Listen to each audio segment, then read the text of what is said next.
सभी दर्शकों का अन्नदाता कार्यक्रम में स्वागत है।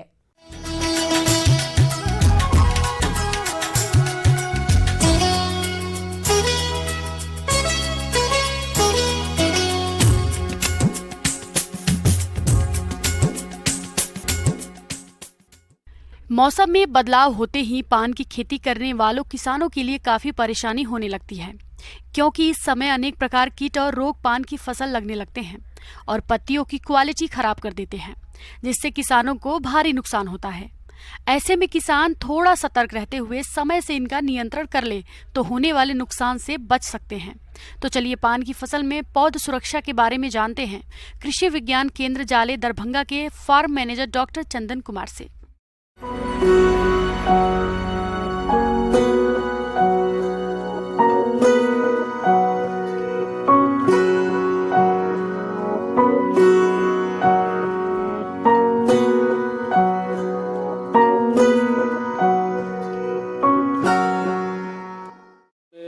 किसान भाइयों, जो ये फफूंद जनित बीमारियों और कीटों का जो है सो प्रकोप जो है सो देखा जाता है। अधिकतर ये बरसात के समय जो है सो ज़्यादा ये कीट का प्रकोप देखा जाता है। इसमें जो है सो पहला जो फफूंद जनित बीमारी है वो है पौध गलन रोग जिसको कहते हैं। इसमें ये फफूंद जनित बीमारियों से होता है। पत्तियों पर जो है भूरे रंग के जो है धब्बे बन जाते हैं। तना गलन रोग ये भी फफूंद जनित रोग है। इससे पौधों के जड़ों के ऊपर तने वाले भाग पर सड़न शुरू हो जाती है। इसके प्रकोप से पौधे बहुत ही कम समय में मुरझाकर नष्ट हो जाते हैं। इसी प्रकार पान की फसल में ग्रीवा गलन या गंदली रोग का प्रकोप होता है। ये भी फफूंदी जनित रोग है। इसके प्रकोप से बेलों में गहरे घाव विकसित होते हैं और पत्ते पीले पड़ जाते हैं और फसल तेजी से सूखने लगती है। ये रोग जनित पत्तियों को जो है सो हम लोग अगर नष्ट कर दे तो इस रोग से जो है बहुत हद तक जो है सो बचाव किया जा सकता है।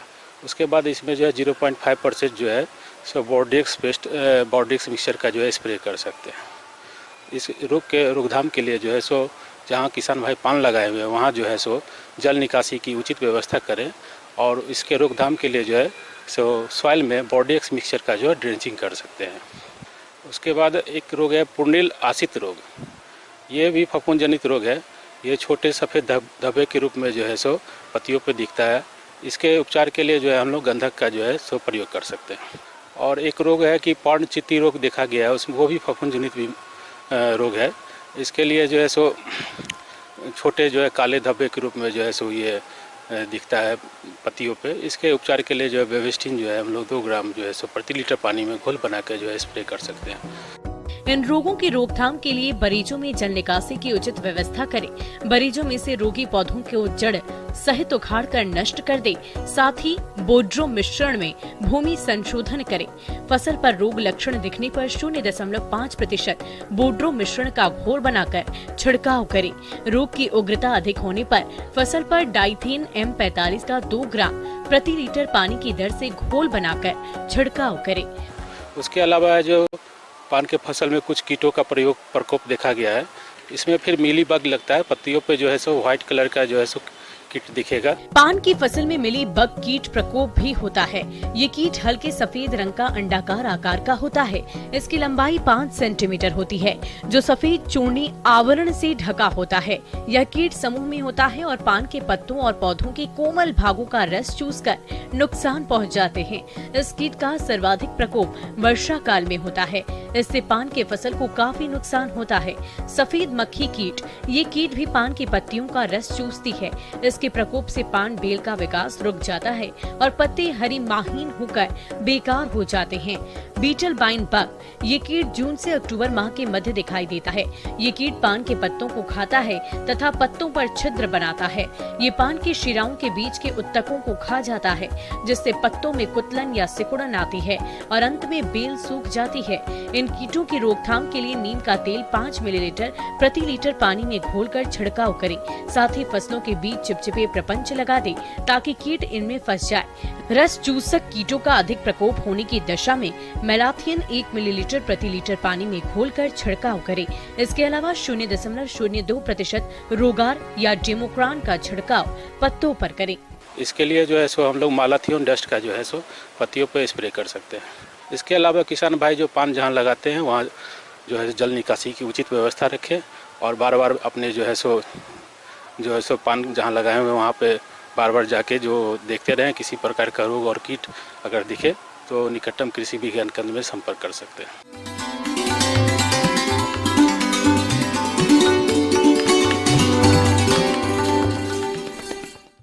अब समय हो गया है प्रदेश के किसानों द्वारा अन्नदाता निःशुल्क फोन के माध्यम से पूछे गए समस्याओं के समाधान का। अन्नदाता निःशुल्क फोन संपर्क सेवा के माध्यम से पूछे गए प्रश्नों में से आज हमने जिस प्रश्न को कार्यक्रम में शामिल किया है उसे पूछा है ग्राम बारा, जिला भागलपुर के कृषक गोपाल राय ने।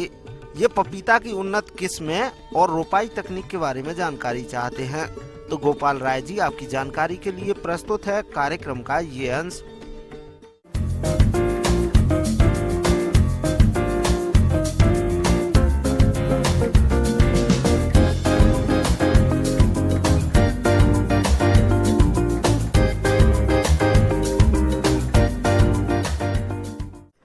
जैसा कि हम जानते हैं पपीता को हम 3 साल में 3 बार लगा सकते हैं। गर्मा के लिए अभी लगाते हैं, खरीफ के लिए जून में लगाते हैं और रबी में हम सितंबर अक्टूबर में लगाते हैं, जिसके लिए नर्सरी हमको तैयार करना होता है। गर्मा में लगाने के लिए हम नर्सरी तैयार करते हैं दिसंबर जनवरी में। दूसरा चीज़ है कि पपीता की बहुत सारी प्रजातियां हैं, जैसे पूसा नन्हा है, पूसा ड्वार्फ है, पुणे सिलेक्शन 1, 2, 3 है, कोयम्बटूर सीरीज है, रेड लेडी 786 रेड बेबी पर भी जा रहे हैं। लेकिन हम किसान भाइयों को बोलेंगे कि उनके यहाँ जो पपीता अच्छा कर रहा है उस पपीता के बीज को भी आप वो लगा करके अपना पौधा तैयार कर सकते हैं। पपीता पोषक तत्वों से भरपूर, अत्यंत स्वास्थ्यवर्धक, जल्दी तैयार होने वाला फल है। पपीते का पके तथा कच्चे रूप में प्रयोग किया जाता है। इसका आर्थिक महत्व ताजे फलों के अतिरिक्त पपेन के कारण भी है, जिसका प्रयोग बहुत से औद्योगिक कामों में होता है। इसलिए पपीते की खेती की लोकप्रियता दिनों दिन बढ़ती ही जा रही है और क्षेत्रफल की दृष्टि से ये हमारे देश का 5वां लोकप्रिय फल है। अभी जिन किसान भाइयों ने अपना पौधशाला तैयार कर रखा है उन किसान भाइयों को अभी उसके लिए गड्ढे की खुदाई करनी चाहिए। पपीता लगाने के लिए किसान भाइयों को 2 घन फीट का गड्ढा करें। 2 घन फीट के गड्ढा करने के उपरांत में 6 इंच की जो ऊपर वाली मिट्टी है उसको अलग रखें और 6 इंच के नीचे की मिट्टी है उसको वो अलग रखें। गड्ढे को कुछ दिन खुला छोड़ दें ताकि गड्ढे के अंदर जो भी उसका कीट है, फफूंद है, वो धूप में लग करके कुछ न कुछ समाप्त होगा। जो क्षेत्र है पपीता को मुख्यतः हम लोग 2 गुना 2 मीटर पर लगाते हैं, लेकिन हम पपीता को 1 गुना 1.8 मीटर इंटू 1.8 मीटर पर भी लगा सकते हैं। अगर हम पपीता को 2 गुना 2 मीटर पर लगाते हैं तो हमारा 1 हेक्टेयर में लगभग 2500 पौधा आता है। लेकिन अगर हम 20 सेंटीमीटर घटाते हुए 1.8 गुना 1.8 मीटर पर लगाते हैं तो पपीता का पौधा लगभग हमारे यहाँ 586 पौधा बढ़ जाता है। 3086 पौधा प्रति हेक्टेयर हो जाता है। तो अगर प्रति हेक्टेयर इतना पौधा हो जा रहा है, 586 पौधा का हमको लाभ प्राप्त हो रहा है उसी प्रबंधन में, तो किसान भाइयों को इसके सघन की तरफ बढ़ना चाहिए। पौध लगाने से पहले खेत की अच्छी तरह तैयारी करके खेत को समतल कर देना चाहिए ताकि पानी भर न सके। जब पौधे 20 से 25 सेंटीमीटर के हो जाते हैं तो पहले से तैयार किए गए पौधों को 2 से 3 की संख्या में प्रत्येक गड्ढे में 10 सेंटीमीटर के फासले पर लगा देते हैं। पौधे लगाते समय इस बात का ध्यान रखते हैं कि गड्ढे का ढाल पौधे की तरफ हो। पौधे लगाने के बाद सिंचाई कर लेना चाहिए। उसके उपरांत कुछ दिन खुला छोड़ने के बाद जो आपने नीचे की मिट्टी निकाली है उसमें आप कम से कम उसमें 2.5 kg कंपोस्ट मिलाएं, उसमें 50 ग्राम DAP मिलाएं, 50 ग्राम पोटास मिलाएं और कार्बनडाजिम भी मिला सकते हैं, डाइथेनियम 45 भी मिला सकते हैं।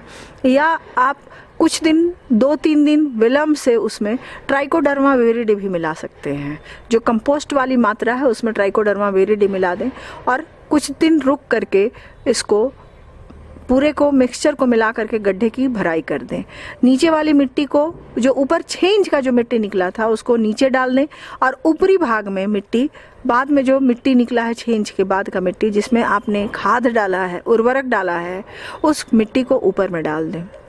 अब आप इसको बढ़िया से गड्ढे को पटा दें। पानी से पटाने के कारण मिट्टी को स्वतः जब बैठता है ना, तो जब पौधा लगाते हैं उसमें, तो मिट्टी उसका भरभराता नहीं है, गिरता नहीं है, जिसके कारण पौधा बीच वाले अवस्था में टेढ़ा नहीं होता है। शाम के समय में आप पपीता का पौधा लगाएं।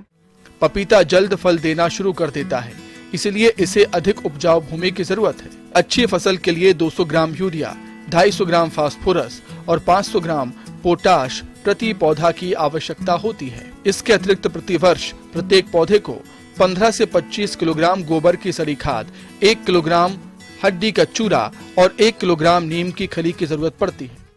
पपीता का पौधा लगा करके उसमें हल्की हल्की सिंचाई करें, हल्की हल्की सिंचाई करते रहें। जब पपीता के पौधे में ग्रोथ आना प्रारंभ, जब बढ़वार आना प्रारंभ हो जाता है, लगता है कि पौधा मेरा लग गया है, तब उसमें थोड़ा थोड़ा, एकदम थोड़ी मात्रा में आप उसमें 10 ग्राम यूरिया, 50 ग्राम कंपोस्ट और थोड़ा सा जो मुर्गी का खाद होता है 1-2 चम्मच मिला करके एक मिक्सचर तैयार करें और उस मिक्सचर को आप 15-15 दिन के अंतराल पर आप अपने पपीता के पौधा में देते रहें। दिसंबर से जनवरी माह में उर्वरक नहीं डालें, क्योंकि इस समय प्रदेश में तापमान काफी कम होता है और जाड़े में पौधों की वृद्धि रुक जाती है। पपीता में नियंत्रित परागण के अभाव होता है, एक ही किस्म में विभिन्नता पाई जाती है, इसलिए फूल आने से पहले नर और मादा पौधे का अनुमान लगाना कठिन होता है। ऐसे में फूल आने के बाद केवल 10% नर पौधों को छोड़कर सभी नर पौधों को निकाल दें और उनकी जगह नए पौधे लगा दें। दूसरा है कि जब पपीता लगाते हैं तो प्रारंभिक अवस्था में किसान भाइयों को इसके पपीता के बीच में अंतर्वर्ती फसल लगा सकते हैं। जैसा उन्होंने अभी जैसे प्याज लगा रखा होगा हमारे किसान भाई, तो प्याज के बीच में पपीता को लगा लें। हमेशा उस तरह के फसल का चयन करना चाहिए जिसको कम पानी की आवश्यकता होती है, क्योंकि पपीता पानी के प्रति बहुत ही सेंसिटिव होता है। बहुत ज़्यादा पानी पड़ने से पपीता को मरने की संभावना है। हल्का पटवन लें, लगातार उसमें खाद उर्वरक आप देते रहें। 15 दिनों के अंतराल पर आपका फसल बढ़िया से चलेगा, अच्छा से चलेगा।